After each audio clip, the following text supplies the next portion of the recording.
পাকবে? থাকুক। পাকবে তাই? হুম। পাকার কথা বলছিস? হ্যাঁ। এগুলো তো খাওয়ার মতো হয়নি এখনো, নেবো এগুলো? ওই দেখো একটা বড় হয়েছে।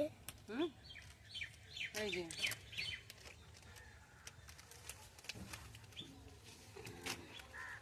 চলো ওইদিকে গেছে। পাকা টমেটো আছে, রাত্রিবেলা করবো ওখানে। এই যে এদিকে গাছে থাক, এত আর পারতে হবে না। না দেখেছি আমি, ঘরে এনে রেখে লাভ নেই, যাবে না।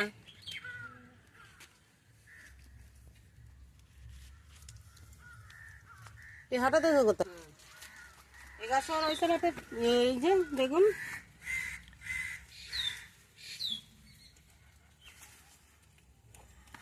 এটা সবকিছুরই গাছ লাগিয়ে দিয়েছে। পারলাম বেগুন।